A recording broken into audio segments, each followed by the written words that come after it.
Assalamualaikum warahmatullahi wabarakatuh. Saya Naliana Kwina Maharani dari kelas 12 TP2. Di sini saya akan menjelaskan tentang revolusi industri. Yuk kita simak videonya bareng-bareng. Yang pertama adalah latar belakang revolusi industri. Revolusi industri merupakan periode antara tahun 1750 sampai 1850, di mana terjadinya perubahan secara besar-besaran di bidang pertanian, manufaktur, pertambangan, transportasi, dan teknologi, serta memiliki dampak yang mendalam terhadap kondisi sosial, ekonomi, dan budaya di dunia. Revolusi industri dimulai pada akhir abad ke-18, di mana terjadinya peralihan dalam penggunaan tenaga kerja yang sebelumnya menggunakan tenaga hewan dan manusia, yang kemudian digantikan oleh penggunaan mesin yang berbasis manufaktur. Istilah revolusi industri diperkenalkan oleh Friedrich Engels dan Louis Auguste Blanqui di pertengahan abad 19. Sejak adanya revolusi industri, aktivitas ekonomi banyak yang memanfaatkan mesin.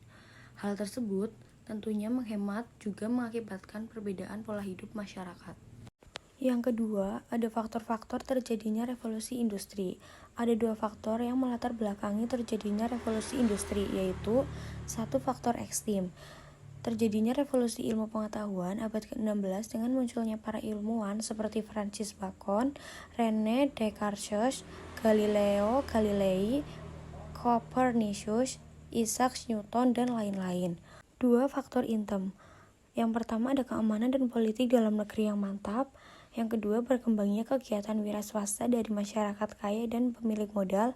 Yang ketiga munculnya minat masyarakat pada industri manufaktur. Yang ketiga ada tujuan revolusi industri. 1. Mencari pemasaran.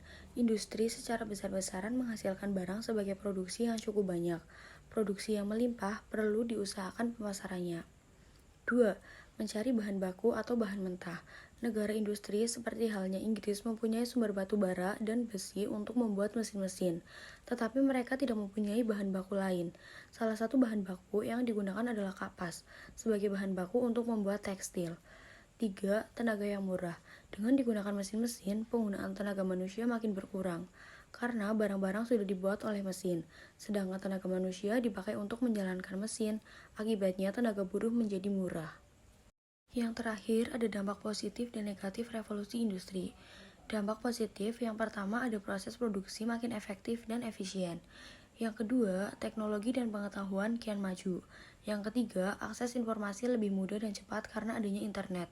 Dan untuk dampak negatifnya, yang pertama ada kurangnya tenaga kerja karena digantikan mesin. Yang kedua, jumlah pengangguran bertambah. Yang ketiga, keadaan politik menjadi kurang stabil. Oke, inilah penjelasan tentang revolusi industri dari saya. Terima kasih. Wassalamualaikum warahmatullahi wabarakatuh.